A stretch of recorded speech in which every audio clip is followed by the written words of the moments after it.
नमस्कार दोस्तों, कैसे हैं आप लोग?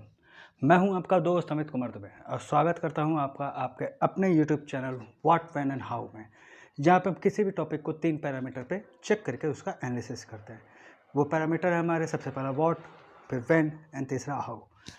आज का वीडियो शुरू करने से पहले मेरी आप सभी लोगों को होली की हार्दिक शुभकामनाएँ।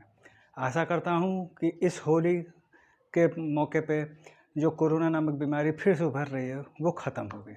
आपके स्वास्थ्य और आपकी सुरक्षा की कामना करते हुए मैं अमित दुबे आज का वीडियो ये शुरू करता हूँ। दोस्तों, जैसा कि आपको पता है कि हमारे देश के प्राइम मिनिस्टर नरेंद्र मोदी जी 2 दिन की यात्रा पे थे, बांग्लादेश गए हुए थे। ये यात्रा ऐतिहासिक इसलिए भी कही जा रही थी क्योंकि कोरोना के बाद ये सबसे पहली विदेश यात्रा थी मोदी जी की। और इस यात्रा से ये उम्मीद लगाई जा रही थी कि कई सारे ऐसे मुद्दे जो कि क्या होता पिछले काफ़ी समय से अनसुलझे थे, जो कि उलझे हुए थे, जो कि सॉल्व नहीं हो पाए थे, वो मुद्दे भी सुलझेंगे। जैसे कुछ मुद्दा जैसे तीस्ता रिवर का जो मुद्दा है वो, और कई सारी और भी प्रॉब्लम्स। तो इन सारी चीज़ों को लेके नरेंद्र मोदी जी बांग्लादेश गए थे। इसके ऊपर मैंने ऑलरेडी एक वीडियो बना के रखा हुआ था कि आखिर क्या ऑब्जेक्टिव है उनकी इस यात्रा का। और इस यात्रा के ड्यूरिंग में ही वहाँ पे मोदी जी की क्या होता है इस यात्रा के विरोध में वहाँ पे प्रोटेस्ट होता है, दंगा भी भड़कता है। जमात-ए-इस्लाम ग्रुप जो है वहाँ का, वो मतलब इस यात्रा का विरोध करता है, जिसके फलस्वरूप वहाँ पे क्या होता है पुलिस को दंगाइयों को रोकने के लिए गोलीबारी करनी पड़ती है, जिसमें 4 लोगों की मौत हो जाती है, कई लोग घायल भी हो जाते हैं। इसके ऊपर भी ऑलरेडी मैंने एक वीडियो कल ही बना के डाला हुआ है। इन दोनों वीडियो का लिंक मैं डिस्क्रिप्शन बॉक्स में दे दूँगा, आप वहाँ से इन वीडियो को चेक कर लेते हैं। कुल मिला के आज का वीडियो इस बारे में है कि जो मोदी जी की यात्रा थी एक्चुअली में वो रैप अप हो गई है। मोदी जी वापस देश आ गए हैं। लेकिन अब यहाँ पे ये चर्चा करनी ज़रूरी है कि आखिर इस यात्रा से हमको क्या मिला या बांग्लादेश को क्या हासिल हुआ। देखिए, राजनीतिक रूप से इस यात्रा के बहुत सारे मतलब निकाले जा रहे हैं। जैसा कि आप सभी लोगों को पता है कि वेस्ट बंगाल में इलेक्शंस हैं और बांग्लादेश की यात्रा पे गए हुए हैं मोदी जी।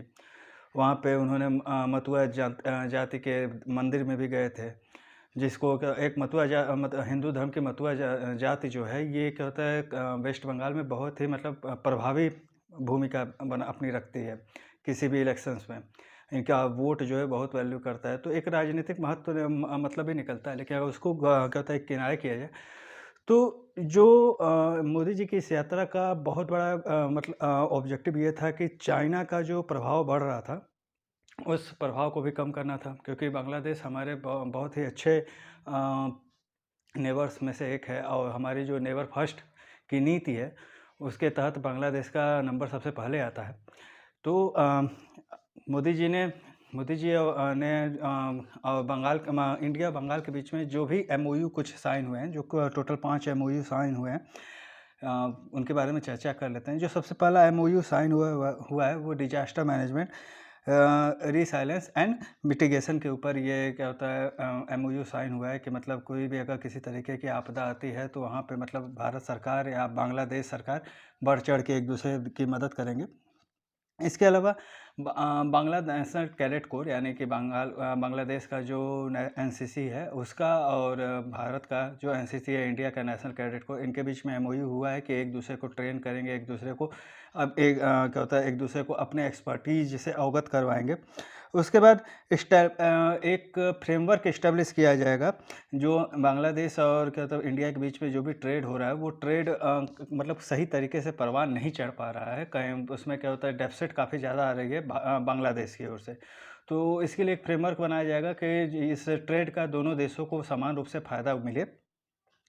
और उसके बाद एक स्पोर्ट्स फैसिलिटी क्या होता है डेवलप की जाएगी बांग्लादेश में भारत की ओर से, राजशाही कॉलेज फील्ड में और उसके सराउंडिंग्स एरिया में इस तरीके के क्या होता है एटमॉस्फेयर बनाए जाएंगे कि क्या होता है वहाँ पे स्पोर्ट्स को और भी ज़्यादा बढ़ावा मिले।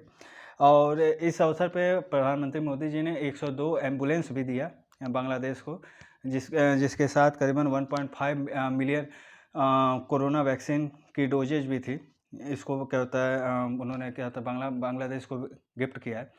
और इसके बदले में बांग्लादेश ने सोने और सिल्वर का एक कॉइन दिया है, जो कि क्या होता है, ये कॉइन वहाँ के जो क्या होता है संस्थापक थे, शेख मुजब्बिर रहमान, उनका जन्म के 100 साल हो चुके हैं, तो उसके उपलक्ष्य में ये सिक्का क्या होता है अनावरण किया गया था। तो ये सिक्का मोदी जी को मिला है। और इसके अलावा और भी कई सारे मुद्दों पे बात हुई, जैसे रोहिंग्या मुद्दे पे बात हुई। जैसा कि आप सभी को पता है कि रोहिंग्या जो है वो रखाइन प्रांत से है म्यांमार के, और ये एक बहुत बड़ा मुद्दा है बांग्लादेश और भारत दोनों के लिए। तो इस मुद्दे पे भी बात हुई। भारत ने इस बारे में क्या होता है आश्वस्त किया है कि हाँ, वो क्या होता है रोहिंग्या मुसलमानों के प्रशिक्षण और क्या होता है उनको बसाने में मदद करेगा। इसके अलावा तीस्ता रिवर के ऊपर भी जो विवाद चल रहा था, उसके ऊपर भी बातें हुई, जैसा कि मैंने आपको पहले ही बताया। तो इसमें अभी ऐसा फ्रेमवर्क बनाने की कोशिश की जा रही है, क्योंकि अभी वेस्ट बंगाल में इलेक्शंस है, जो नई सरकार आएगी उसके साथ एक ऐसा बैठ के फ्रेमवर्क बनाया जाएगा, जिससे ये जो पानी की समस्या है ये क्या होता है सुलझेगी। एक्चुअल में तीस्ता नदी रिवर का जो विवाद है, उसमें ये नदी जो है वो वेस्ट बंगाल से बांग्लादेश की ओर बहती है, और बांग्लादेश आए दिन आरोप लगाता रहता है कि भारत इस नदी के बहाव को रोकने की कोशिश कर रहा है। तो अब ये तो तभी क्या होता है, ये प्रॉब्लम तभी सॉल्व हो सकती है जब क्या होता है वेस्ट बंगाल में जिस पार्टी की भी सरकार हो, उसको क्या होता है वो भी इस पे अपनी क्या होता है एग्रीमेंट दे, कॉन्सेंट दे। तो अब देखते हैं, अब ये सारी चीज़ें तो वेस्ट बंगाल के इलेक्शंस के बाद ही पॉसिबल हो सकता है। और इसके बाद एक 2015 में एक प्रोजेक्ट बना था, BBIN प्रोजेक्ट। बनाने को तो 2015 में बना था, लेकिन इस प्रोजेक्ट के तहत जो काम होना था, वो काम मतलब सही तरीके से हुआ नहीं, या ये कह सकते हैं कि बहुत ज़्यादा इस ओर से प्रगति नहीं हुई। BBIN प्रोजेक्ट क्या था, ये भारत, भूटान, बांग्लादेश, भूटान, इंडिया, नेपाल के बीच में ये कार्गो ट्रांसपोर्टेशन का ये एक प्रोजेक्ट था। इसमें ऐसा था कि एक देश से दूसरे देश में जाने के लिए क्या होता है, ये चारों देश एक दूसरे की सीमाओं का यूज करते हुए व्यापार कर सकते हैं। तो इसके बारे में भी काफ़ी क्या होता है गहनता से विचार हुआ कि कैसे इस प्रोजेक्ट को और आगे बढ़ाया जा सकता है। और भारतीय कंपनियां जो हैं वो बांग्लादेश के रूपपुर में न्यूक्लियर पावर प्लांट इस्टेब्लिशमेंट करने में बांग्लादेश सरकार की मदद करेगी, और जो कि क्या होता है जिससे वहाँ पे जो बिजली की समस्या है, इन सारी चीज़ों को क्या होता है अभी दूर करने की कोशिश इसी पावर प्लांट के थ्रू करने की कोशिश की जाएगी। इसके अलावा ये भी डिसाइड हुआ है कि हर साल 6 दिसंबर को मैत्री दिवस मनाया जाएगा। यहाँ पे ये ध्यान रखना ज़रूरी है कि 6 दिसंबर वही डेट है जिस डेट को भारत ने बांग्लादेश को मतलब पहचान दिया था, बांग्लादेश को अपनी मंजूरी दी थी कि हाँ, ये एक अलग राज्य, एक अलग देश का इसका अस्तित्व को स्वीकार किया था भारत ने। तो ये सारी चीज़ें इस यात्रा में हुई, जिसको मैंने आपको मोटा-मोटी बता दिया। कंक्लूजन क्या है कि देखिए जो भारत है, उसको एक्चुअल में बांग्लादेश की ओर ध्यान देना ही पड़ेगा। क्योंकि ये एक तरीके से आप ये ना सोचिए कि ऐसा करना है, ये कि हमारी मजबूरी है। क्योंकि एक्चुअल में है क्या कि एक तरफ से पाकिस्तान जो है, वो लगातार क्या होता है सीज़ फायर का उल्लंघन कर रहा है, वो अलग चीज़ है। अभी थोड़े उसके भी हालात सुधरे हैं, वो खुद भी दोस्ती का हाथ बढ़ा रहा है। रिसेंटली क्या होता है वहाँ के जो प्रधानमंत्री हैं, वहाँ के सेनाध्यक्ष हैं, उन्होंने क्या होता है भारत की ओर दोस्ती का हाथ बढ़ाया और सीज़ फायर को लागू करने की बात की है, बट देखते हैं कितने दिन तक ये लागू रह पाता है।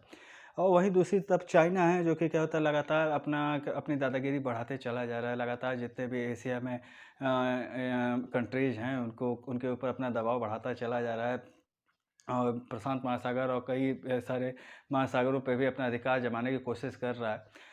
तो जो चाइना है, उसके प्रभुत्व को रोकने के लिए ये भारत के लिए बहुत ज़रूरी है। चाहे आप ये ज़रूरी समझिए या मजबूरी समझिए, लेकिन ये करना ही होगा। अगर आपको चाइना के प्रभुत्व को रोकना है, चाइना के प्रभाव को रोकना है, चाइना जिस तरीके से क्या होता है टैकल कर रहा है देशों के मैटर को, देशों के साथ जिस तरीके से उसकी भिड़ंत आए दिन बढ़ती चली जा रही है। इंडिया के साथ भी गलवान घाटी में क्या हुआ सभी जान रहे हैं, कैसे भिड़ंत हुई। वो अलग चीज़ है कि चाइना को ही पीछे हटना पड़ा, लेकिन वो दुस्साहस तो उसका बढ़ता चला जा रहा है। तो इसलिए यहाँ पे ज़रूरी है कि भारत को एक डिप्लोमेटिक तरीके से सारे देशों को मिला के अपने साथ रखना होगा। और इसके अलावा जो रोहिंग्या का मुद्दा है, वो अपने आप में एक बहुत बड़ी समस्या तो बनी ही हुई है।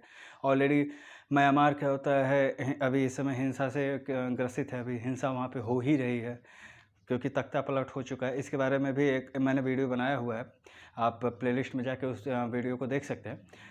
और इन सारे मुद्दों को देखते हुए भारत को बांग्लादेश को एक केवल दोस्त एक पड़ोसी के नज़रिए से नहीं, एक अच्छे दोस्त के नज़रिए से और देखना चाहिए और उसका हेल्प, उसका सहयोग करना चाहिए।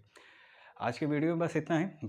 मोदी जी की बांग्लादेश यात्रा में जो भी हुआ वो मैंने आपको बता दिया।